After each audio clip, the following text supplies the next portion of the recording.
Okay, so I carved up the foam quite a bit and I JB welded in the heavy earth magnets and neodyne magnets on each side of the bill for the platypus character, and then I also embedded a brass stock piece so you can see how the other side looks. I've covered it in regular clear Scotch tape. It releases really nice from the JB weld. So that way when I have the two sides matched up, the JB weld didn't stick to the bill. So that's kind of important. So if I go in here and put the brass stock in, it'll slide into the brass stock and has a nice pop noise to it. I'll show you that one more time. Put in the brass stock first, slide in, snap.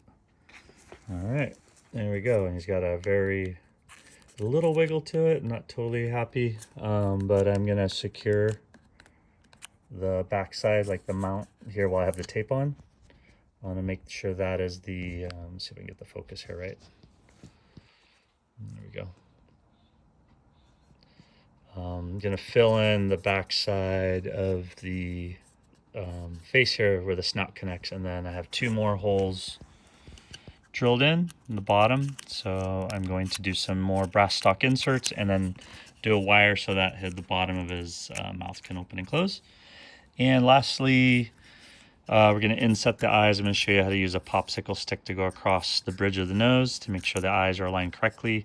And then above the eyes, these holes are not correct. I was rushing it and I didn't stop and measure carefully enough, but we're going to have some magnets put in also for the eyebrows so that you can have some expressive eyebrows and maybe even the eyelids. All right, so let's see how this turns out in my little rough sketch.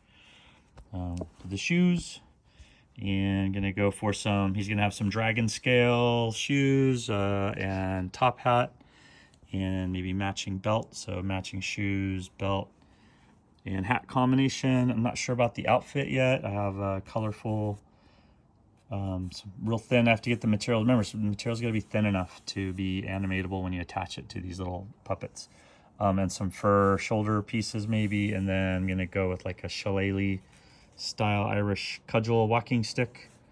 I'll make that maybe out of real wood, or I'll do an armature wire, build it up with epoxy sculpt and carve it, and then paint it to make it look like real wood. So we'll see. His hands looks a little messed up there. I was just trying to tracing over the armature wire and had to repose, so I'll fix that. And for the bottom of the foot and the shoe, I put in the two, right? T-nuts, so that way you can do a heel to toe snap, and I've figured in where I'm going to drill the hole through the sole of the shoe and the front toe of the shoe, and then have them come over the cross and do like a square toe. So I'll show you the reference for that. All right, let's see how the next phase on here. So what I'm going to do for the bill here is I'm going to actually do some digital sculpture and sculpt some different faces for this, 3D print them out and see if we can get the insert sliding in with the magnets correctly.